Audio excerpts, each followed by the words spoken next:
سر وہ ایک لیکچر میں آپ نے ایک ذکر کیا تھا یونانی میڈوسا جو تھی، اس کے بارے میں مزید کوئی وضاحت کر دے تاکہ ہم جان سکیں اور لوگ بھی جان سکیں اس کے بارے میں. الحمدللہ رب العالمین والصلاۃ والسلام علی رسول اللہ.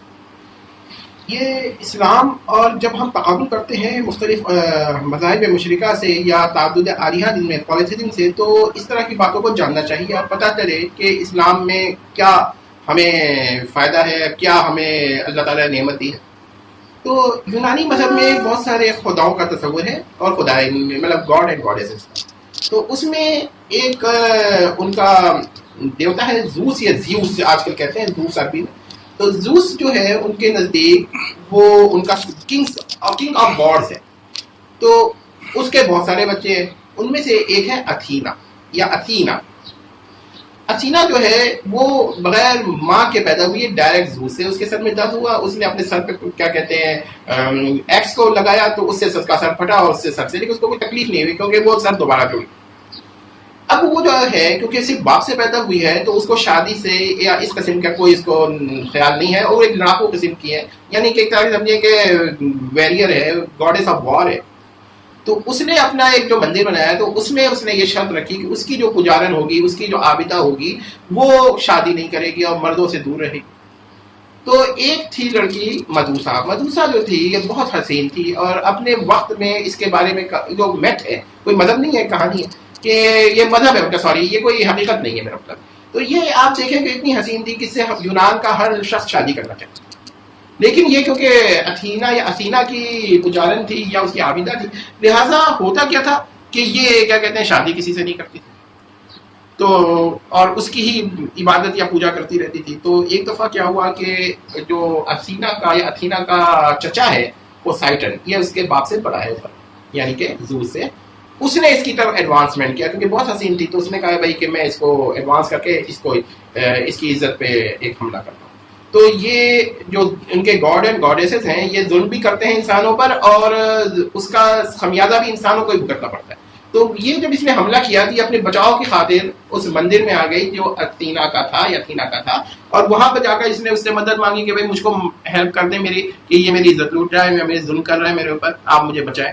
لیکن وہ کیونکہ اس کا چچا تھا بہت پاورفل دیوتا یا گاڈ ہے، دیوتا کا لفظ میں استعمال نہیں کرنا چاہ رہا، تو وہ اس کو کیا کہتے ہیں اسی مندر میں اس کے ساتھ ظلم کرتا ہے. اور اب جو اتھینا آتی ہے تو وہ اپنے چچا سے کچھ نہیں کہتی کہ تم نے کیوں ظلم کیا، تم نے کیوں میرے مندر کو پامال کیا، بلکہ یہ اسی کو سزا دیتی ہے، یعنی کہ مدوسا کو. اب کیا سزا دیتی ہے؟ پہلے تو یہ سزا دیتی ہے کہ اس کی شکل بگاڑ دو.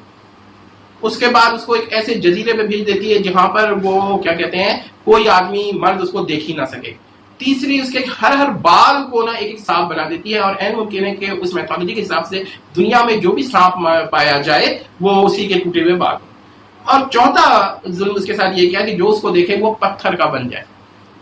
اب آپ دیکھیں کہ اس میں ظلم بھی مدوسا کے ساتھ ہوا اور مجرم بھی وہی بنی، یعنی کرمنل بھی وہی قرار پائی اور ظلم بھی اس کے ساتھ ہوا، یعنی یہ ان کا دستور تھا.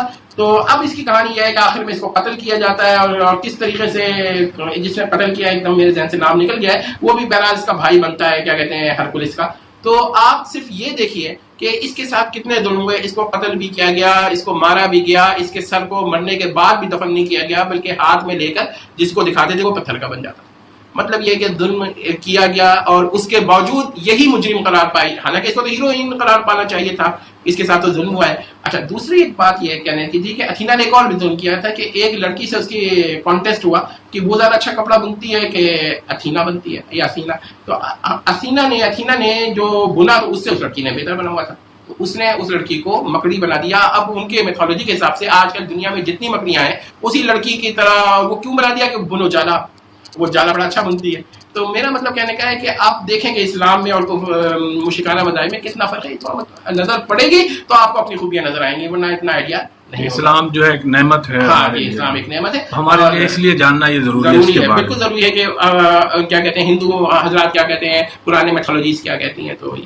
تو دیگر مذاہب کے بارے میں جاننا ہمارے لیے اس لیے زیادہ ضروری ہے. بالکل ضروری ہے کہ ہمیں پتہ چلے کہ ایک نعمت ہمیں ملی ہوئی ہے، اور جب تک ہم تقابل نہیں کریں گے تو ہمیں پتہ بھی نہیں چلے گا. ہر آدمی نے اسکالرس کو اور عام پڑھے لکھے لوگوں کو